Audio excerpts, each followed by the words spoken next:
Let's just begin by going into a centering prayer.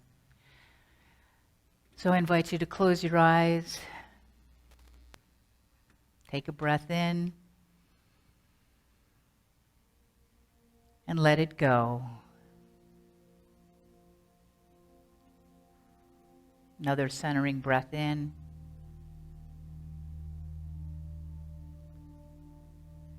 And release. Releasing the morning.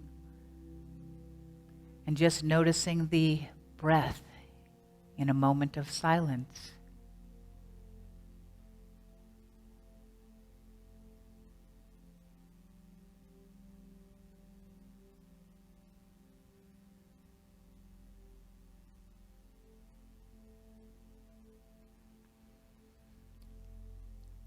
As we become present to that breath, we recognize that we're not even making ourselves breathe, that something is breathing me.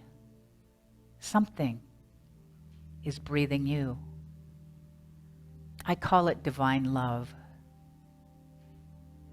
that is breathing all of creation.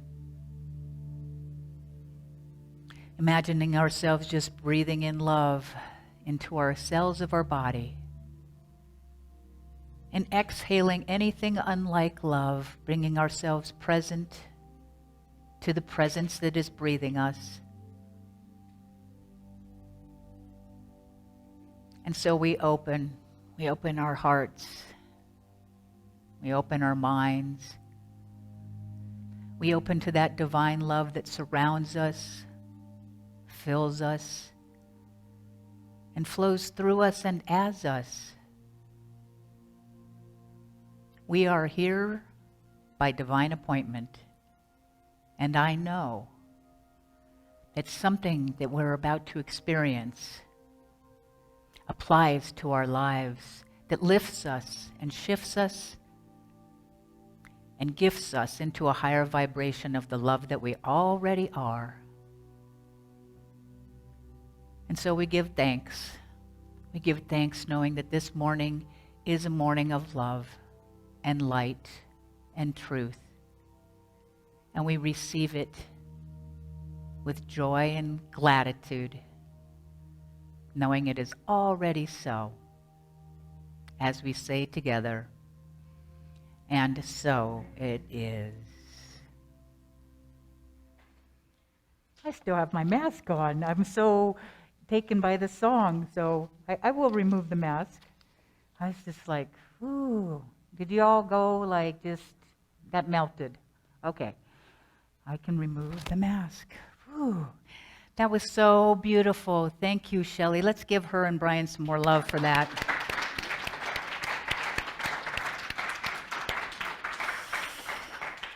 Yeah, I've decided to be, and I know.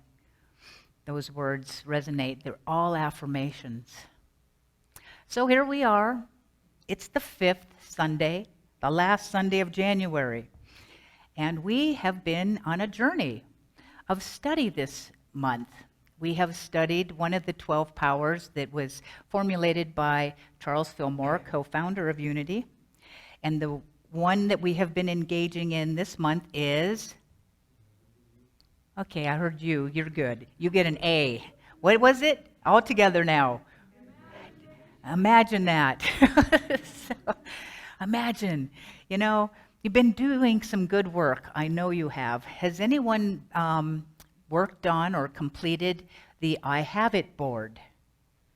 Anybody? Have you thought about it?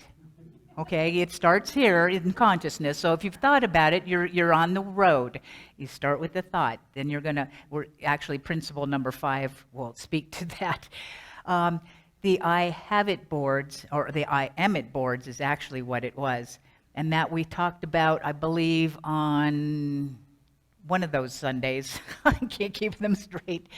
So it's about using our imagination to create I Have It boards. I keep saying I have it boards, must be because I'm having it, but I chose to make it turn into the I am it boards. And we talked about embodying the vision. We also talked about Martin Luther King Jr., his speech, I have a dream. My question to you is, what is your dream? Do you have one? Why not create one? You can't have something unless you start in the consciousness. So we want everyone to have their own declarations. Anyone start working on the declarations of, I have a dream, or my dream is? Okay, and good for you. All right, putting it on your chart. And the thing is if you haven't started this, it's not too late. Okay? You can always listen to the talks in January. They're all on Facebook, and I believe most of them are on the website and YouTube, and we're a little behind on getting a couple of them out. I think the last week's didn't get uploaded yet, but it will be. So you can go back and listen and see what that does to inspire you. Now, besides the imagination that we've been learning or exploring and using more of to create the 2022 that we would really love to have, we're also looking at the 5 basic principles. And that is in the book, The 5 Principles. These are Unity core teachings, and by Ellen Debenport. And we've been looking at them. We've covered 4 of them. And I know you've all got the book, right? Mm-hmm. And you're going to get the book, right? Mm-hmm. I'll tell you what, this is a small book. I like small books. I like it when it has big print. This has big print. And this is one of those books I could read over and over and over and over again because I want to embody it. It's kind of like doing multiplication tables. You know, you didn't do it once and then have them memorized, right? You didn't know what 9 times 9 was. You had to practice, you had to repeat going over and over and over. Reading this book, my book is so highlighted, I might have to get another book just to make new highlights. I'm changing the colors. This is highly recommended, and we do have some in the bookstore after the service, or you can get them online, but the 5 principles. Now, in the 5 principles, number 1, is what? I'm going to listen. This is a quiz time. Pop quiz. Yes, we're doing lessons here. This is an interactive. So, what is it? Well, God is good, and yet God is all. The divine spirit, whatever you call the great creator, it's all that is. Now, that can be challenging, and I did give you an exercise to practice. And that exercise was to look at everything and be able to say the words, this too is the divine. This too is the divine. Now, I have certain pictures of the divine is light and not dark, right? But there is no such thing as dark. It's just the absence of light. And I won't go into that whole talk because I have other things to talk about today. But this too is the divine. And that leads us to principle number 2, which is we are what? What is the first one? What is all there is? God. Because then we are, and I know we hesitate to say, we are God beings. I'm a God being. And so is Shelley and Brian. And is it Patty? Paula. I got the P in there. Leslie, we are the divine in expression. We are individualized, unique expressions of divine love. We just haven't been told that. We've been told other things like you're a sinner, you're a bad person, you're this, you're that, you're psychotic, you're a whatever. And that's a pronouncement, and it's not the truth. We have been conditioned by society, by our cultures, by religions and such. But, you know, if you grow up getting you are the divine in expression, how would you be now, right? And that's what Jesus, the great way shower, knew. He understood these principles. And what is a principle? It's a rule or a law that never changes. It's true for all people, everywhere, all of the time. These are principles. Doesn't matter what you believe. They're working, whether you know it or believe it or not. These are principles that are in all religions. On some dimension, they're all in there. So we know that spirit is all there is, that I am spirit in this human form. Leads us to number 3. Well, God is the great creator. Spirit is the creator. Therefore, we are creating. It doesn't mean you're doing art or music or books or such things in the artist world, creativity. We create our lives. And we create our lives by 3 things: what we're thinking, what we're feeling, and what we're believing. Really, the core is the believing, because a belief is something that you hold to be true. I always think that a thought with the feeling aspect turns into the belief. So it's done unto us as we believe, and sometimes we believe things subconsciously that are not true, and they get us in trouble. And that's what I do in spiritual counseling, help people to find, and I've done that work myself, and I'm still always doing it, is to what is the belief that might be holding me back? And to question it, is it really the truth? So we're moving from principle 3 to principle 4. Principle 4 is opening the door to something more, and I just came up with that. I have a tendency to like to rhyme things and no reason. So principle number 4 is when you use the power tool. We talked about this last week. The power tool of your word. Your word is not this day spelling of a bunch of letters. The word is the vibration of what you are speaking into the universe. What you are speaking. And what we want to do is through 2 spiritual practices called prayer and meditation. Prayer and meditation are helping us to align with the infinite mind. There's only one mind, and it's the infinite mind. The question is, am I tapped in? It's like electricity is possible. It's all there. But am I plugged in to that divine mind that is everywhere? I want to use prayer and meditation to help remind me of the truth, that everything is the divine, I am the divine, and I am creating, and I'm going to be using the power of my word to create what it is I would most love to experience. That's the key. I get to say it. So, and it's about what I focus on, because you can be focusing on things you don't want, and you're going to get what? More of that. So I need to use my mind to create more good. I want you to say that with me. I use my mind to create more good. See, the mind thinks it's the ruler, but it isn't. Using our mind to create what we would love. The heart is where we want to go. It's all about what we're wanting, and not wanting, but what we would love.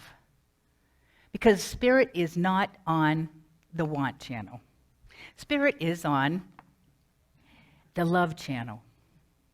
So I always ask people, what would you love? We use affirmative prayer.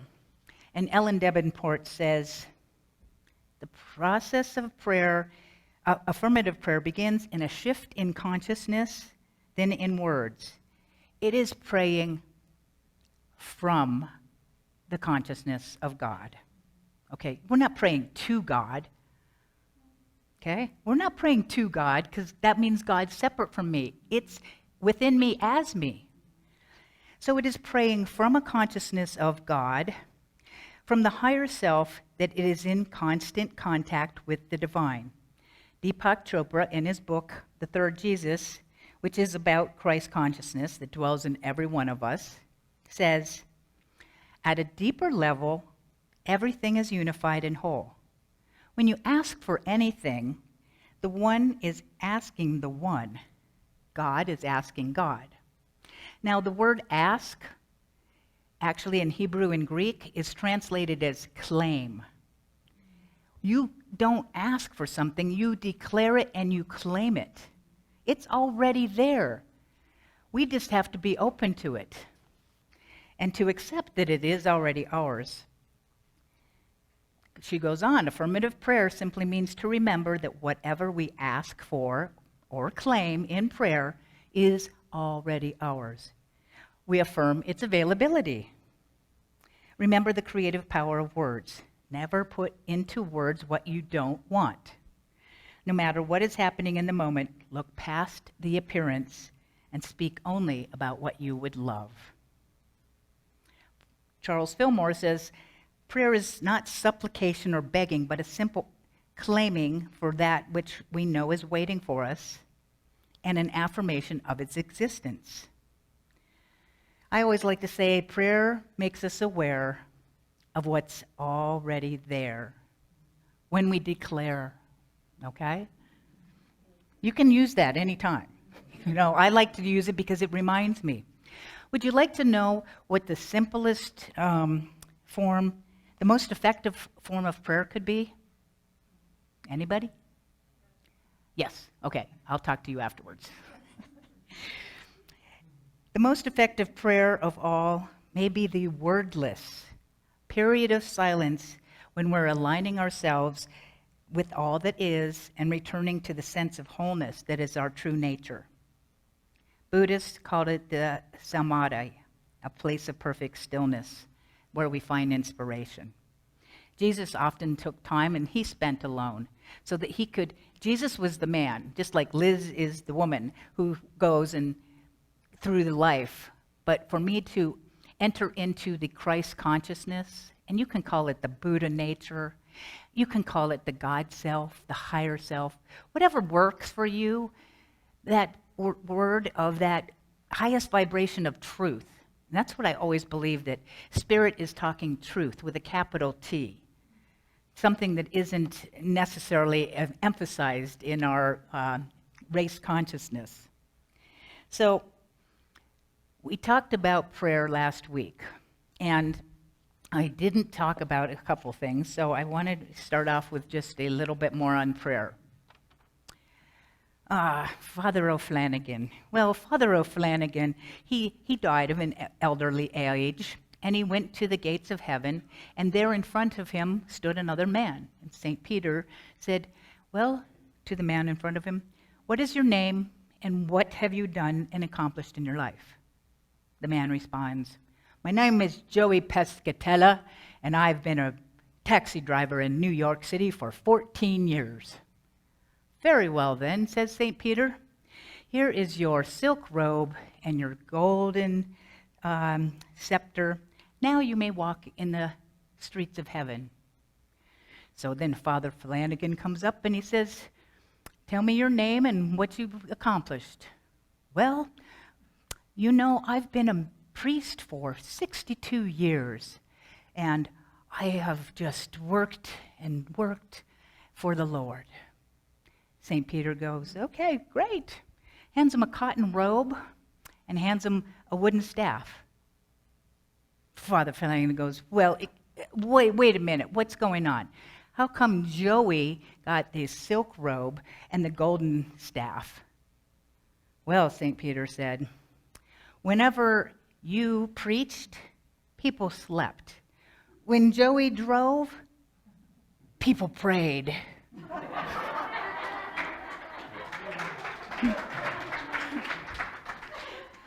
I thought you might like that one. So, keep you from sleeping in here.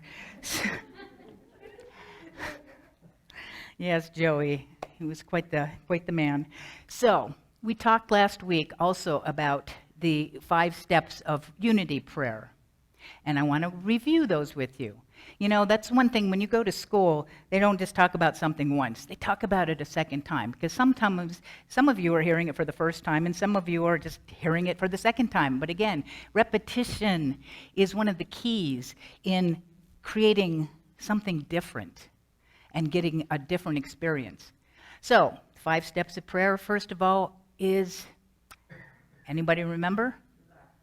Very good. We got probably a prayer practitioner back there, a prayer chaplain. Relax. Relax. And you want to relax by doing things like preparing your environment. You want to maybe have a prayer chair, have a candle, maybe some music, carve out that time. You also want to stretch a little. You want to move the body about before you center in. Because she said in the book how to pray without talking to God. I highly recommend that book too, How to Pray Without Talking to God by Linda Martello-Witzett. So if you don't warm up your muscles when you go to work out, you'll hurt yourself.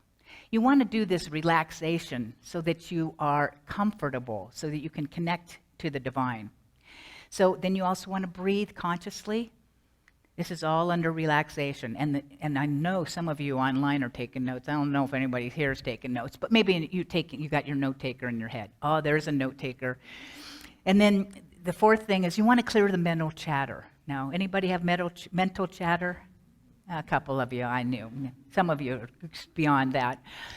You might want to write it down, and then you could set it off to the side. Okay, so we're relaxed. What's our second stage? Starts with a C. Concentration. We concentrate by focusing on some aspect of truth or the divine. So it could be love, it could be peace, it could be joy, could be wholeness.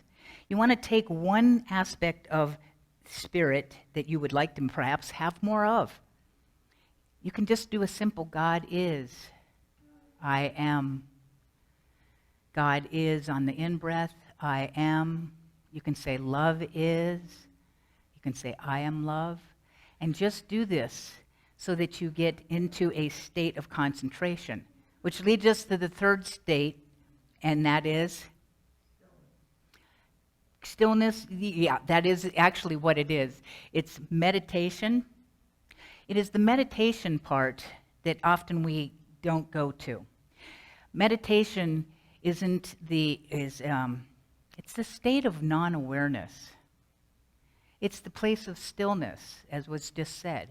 It's the place that's no reality and no sense of self. In How to Pray Without Talking to God, Linda says, the meditation is the phase of prayer centering you in the heart of your heart, in the middle of your divine identity, in a deep, restful silence.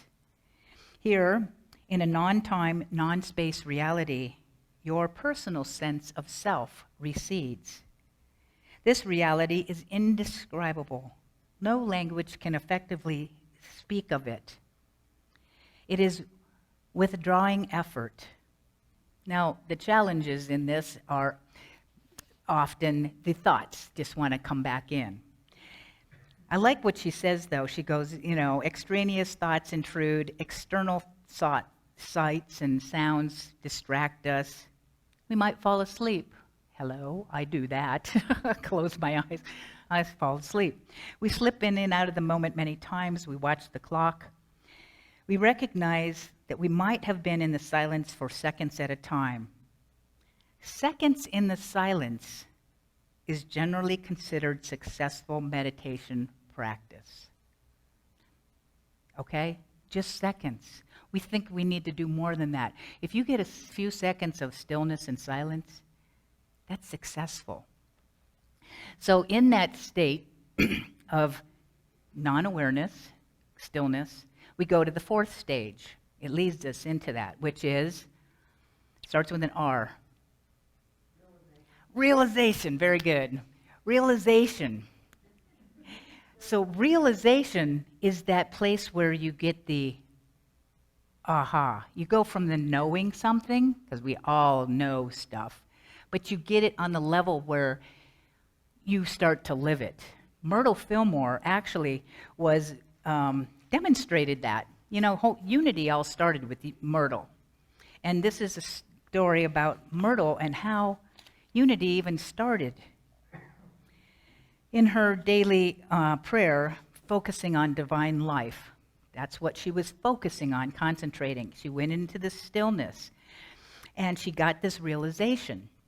It says, life, and this is from her journal, life has to be guided by intelligence in making all forms. The same law works in my body.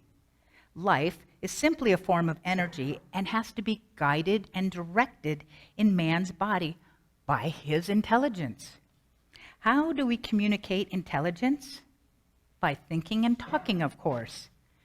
Then it flashed upon me. Now that's when she got it.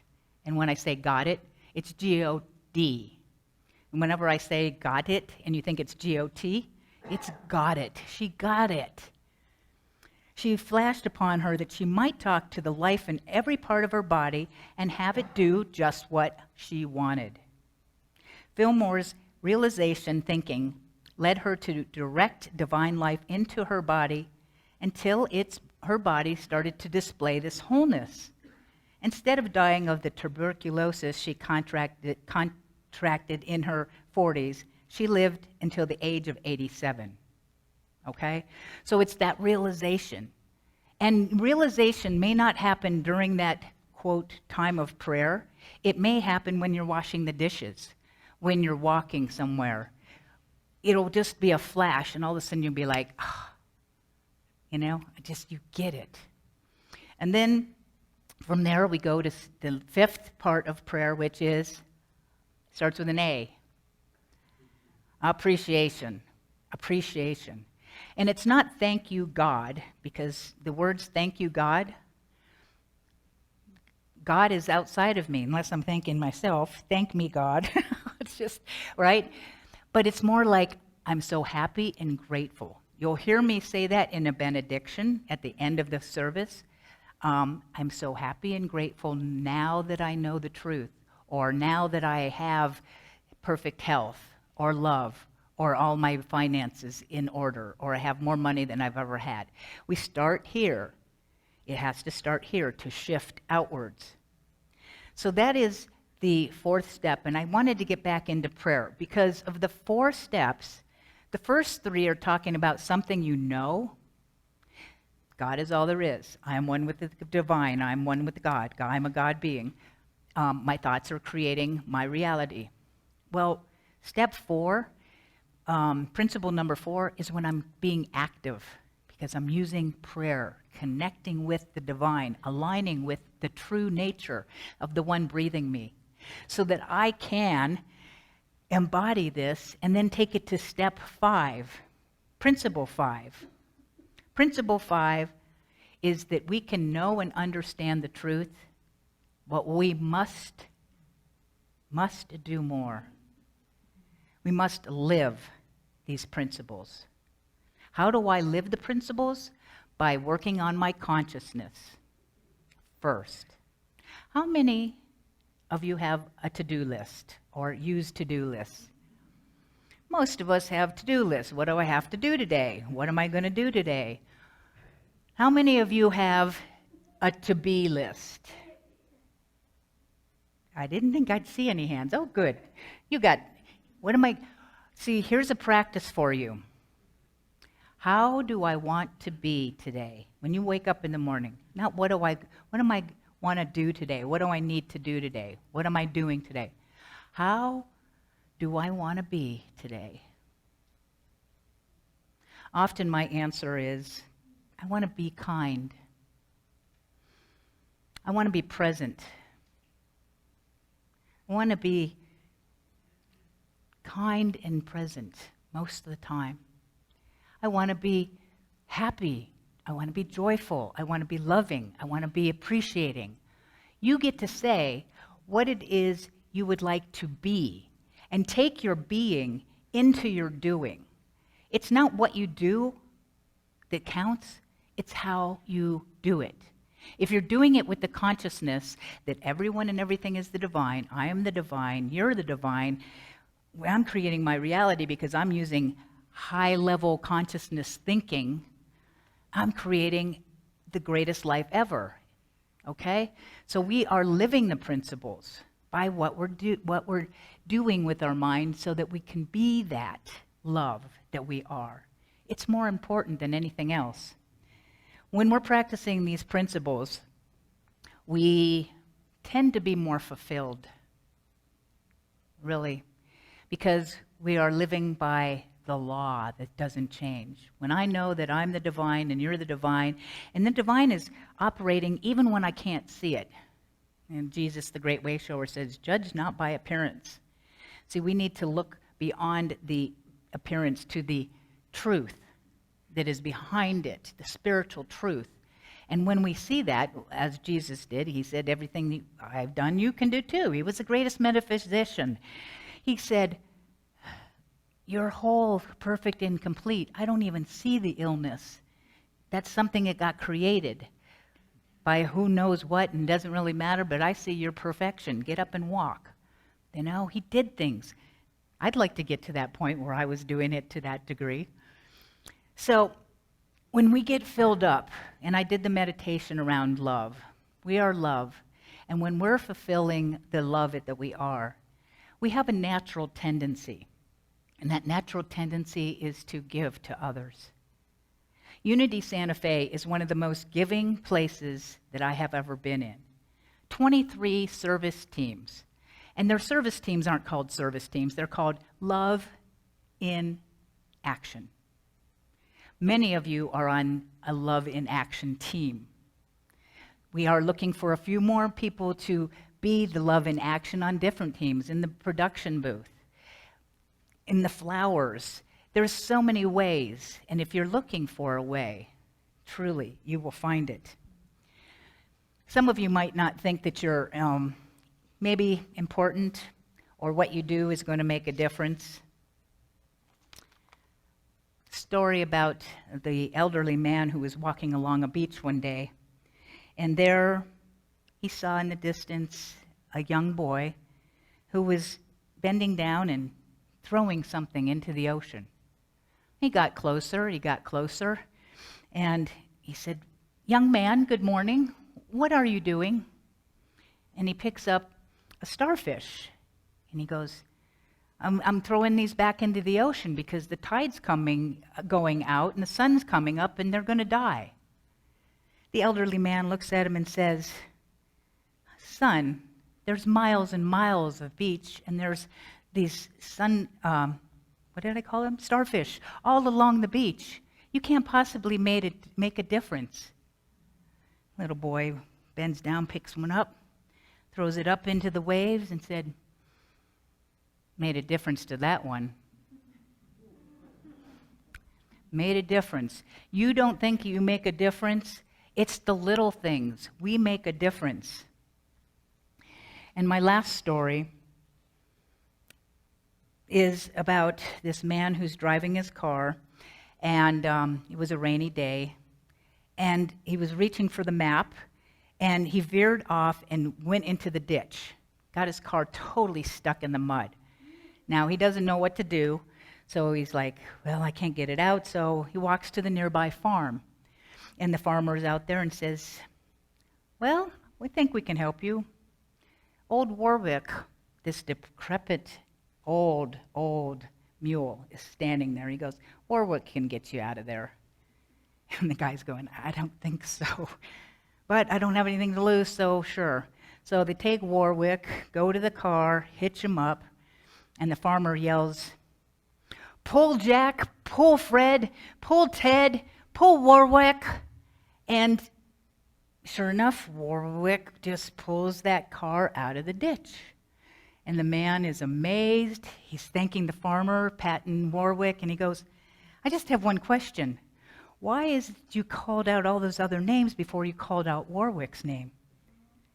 And farmer says, well, you see, Warwick is pretty much blind, and when I call out those other names, he thinks he's part of a team, and that makes a difference, and he knows that he's part of a team, he can do this. You're part of a team, whether you know it or not. Maybe it's here, maybe it's somewhere else. Unity Santa Fe has a vision for a world that works for everyone, and we all have a part to play. And when we find our unique, individualized thing that we can give and offer, we make a difference. We make a huge difference. And our world needs direction. There's people who don't know these principles, and we're here to invite people so that they can learn and maybe learn some of these tools that we have. We're so blessed. We can heal this world and make it a better place if we pull together. I'm having faith that we are healing the world by doing our part. And so it is.